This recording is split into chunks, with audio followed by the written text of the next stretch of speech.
So if I had to guess, I'd guess that you've at least heard of mindfulness. In today's video, I want to make sure that you understand what mindfulness is, how it might benefit you, and how to get started with mindfulness as a practice.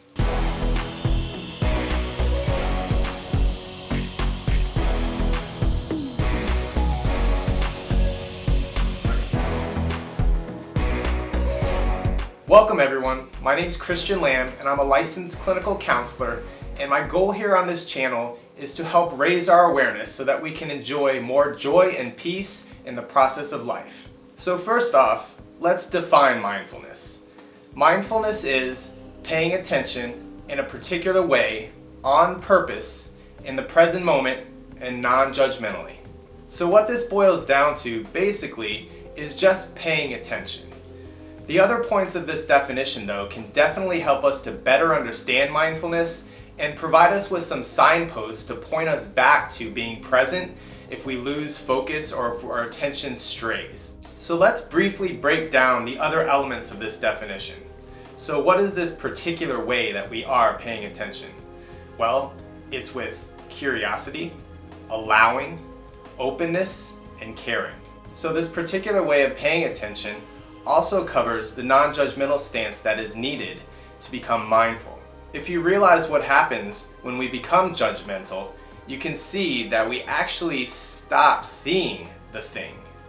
This prevents us from really noticing the details of what is happening, whether inside or out, and stops us from being mindful. This can cause us to miss out on the fullness of life, where we lose that ability to have passion and excitement for each moment. So the other parts of this definition of mindfulness are on purpose and in the present moment. Being purposeful is a very important aspect of this definition, as it points us towards being intentional with our attention. So we are controlling where our attention is directed to.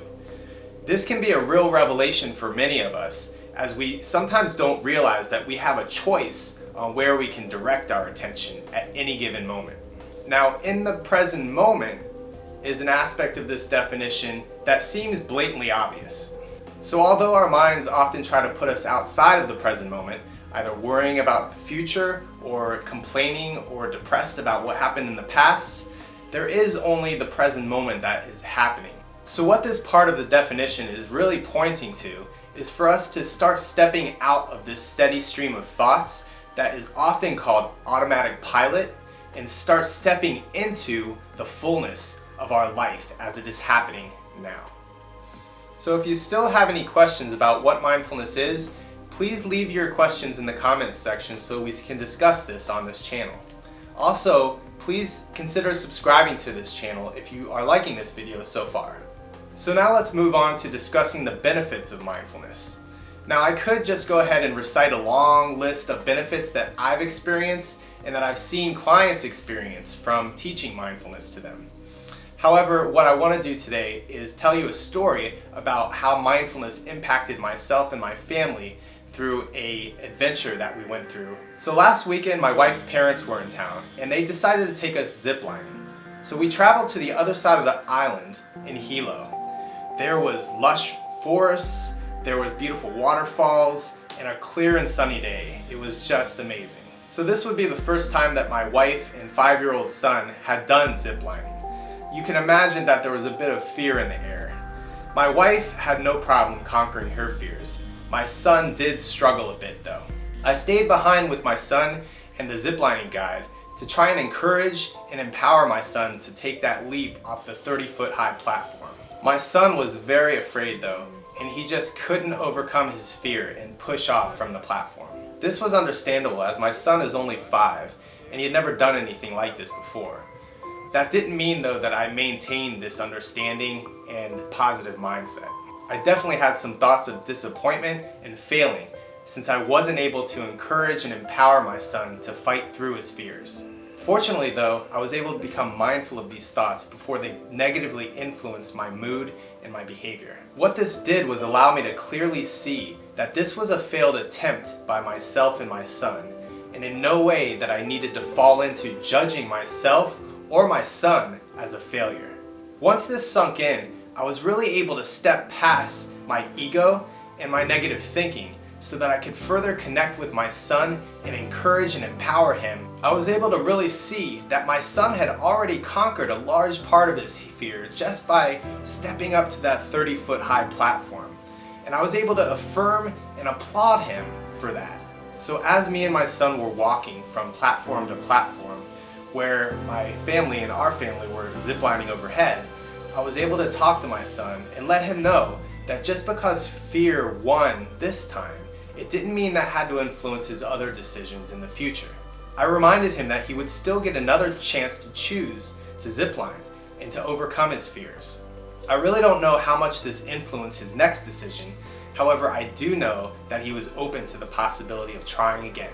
And he allowed me and our other family members to support and encourage him to go for it. There were many benefits that happened here, but what it boiled down to for me was that I was able to purposefully show up for my son in the present moment and not get stuck in negative thinking and judgments.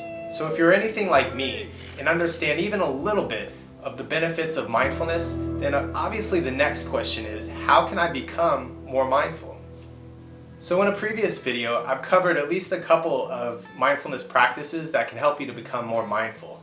I'll go ahead and link that video somewhere over here. Today I want to give you at least a few more practices to work with so that you can try to find what works best for you. One of those practices is the body scan. Now this can be done as quickly or as in depth as you'd like, but I've found that it's best to start with maybe 5 to 15 minutes where you close your eyes and really focus on moving through the body from your head to your toes. And what you're doing here is just noticing how each part of your body feels. How does your skin feel to the touch? What is the temperature of the room? How does your clothes feel on your skin? What do your muscles feel like? This is really a great practice that doesn't require a lot of instruction to get you started. Another fantastic practice is deep, focused breathing. This can be done in the silence of your room while you're alone or in the midst of a stressful situation. This can really just help you to pause so that you don't just react to certain situations and people. It also really helps to deeply breathe in oxygen so that you're oxygenating your brain so that you can think clearly. Often when we get stressed or anxious, our breathing can become very shallow and short. So if we deeply breathe in, it really can be a game changer for us. Another practical and solid mindfulness practice is the 5-4-3-2-1 sensory acknowledgement. What you're doing here is you're just pausing throughout the day to acknowledge your 5 senses, but you're starting with the sense of sight. What are 5 things that I see in my immediate environment? And then what are 4 things that I hear? What are 3 things that I can feel? What are 2 things that I can smell? And what's 1 thing that I can taste? This gives you a chance to really connect with your environment and brings you into the moment. So in next week's video, I plan to follow up on today's video by discussing with you all ways to be more accountable so that we can take practices such as these and blend them into our lives on a consistent and continual basis.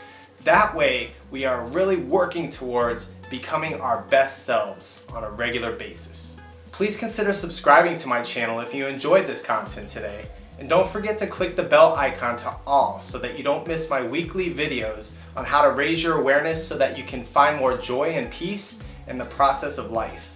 Until next time, you can check out my other videos here.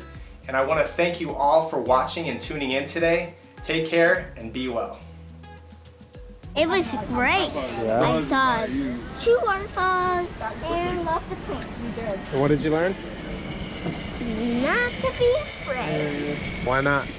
Because once you do it, it turns out you're not scared. So if you're ever in this area of Hilo, Hawaii, please make sure you check out Ziplining Through Paradise to book an awesome adventure and experience.